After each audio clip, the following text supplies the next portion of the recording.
It was a Sunday morning PRE class, 5th grade. There were 10 kids in the class. The whole class was about missionaries, what they do, where they go, so on and so forth.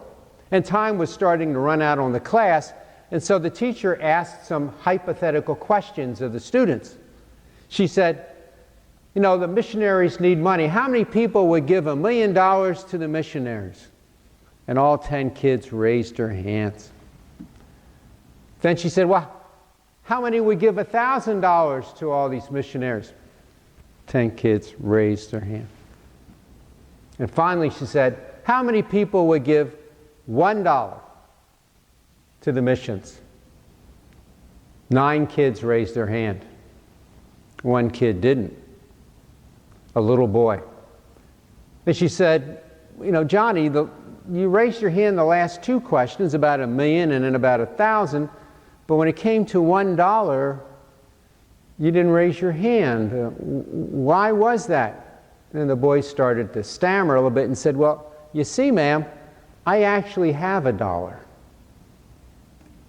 Isn't that the way with us when it comes to deciding whether or not we're going to be disciples of Jesus Christ, true followers of His? Because you see, there's a cost to discipleship. And that's what today's gospel story is all about. Now, you know, there's a difference between being a disciple and being a follower. Think about the gospel according to John. It seems that Jesus had a lot of followers until one day He told them that they had to eat His body and drink His blood.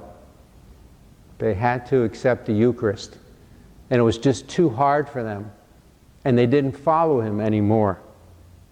Discipleship, you see, involves accepting and integrating into one's own life the teachings and values of the one whose disciple we want to become.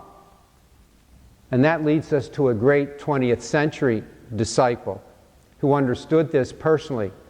His name was Dietrich Bonhoeffer. He was a German Lutheran minister. He spent his life trying to fight against the Nazis. He was in a concentration camp. And just several days before the Nazis actually surrendered, they executed him. They'd show him. He knew what the price of discipleship was. In fact, he wrote a very famous book called The Cost of Discipleship. See, Bonhoeffer compared and contrasted the cost of discipleship with what he called cheap grace.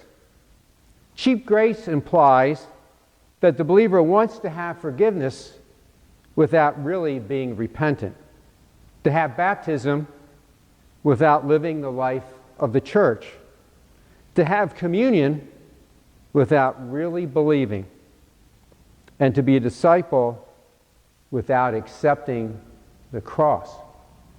And in today's gospel, Jesus says we have to accept the cross. Not only that, we have to prefer Him to our very own families. He has to come first and foremost in our lives. In other words, cheap grace means wanting to be a Christian without Jesus Christ. Bonhoeffer wrote this: costly grace, as opposed to the cheap grace, confronts us as a gracious call to follow Jesus. It comes as a word of forgiveness to the broken spirit and contrite heart. It is costly because it compels a person to submit to the yoke of Christ and follow Him. It is grace because Jesus says, "My yoke is easy and my burden is light."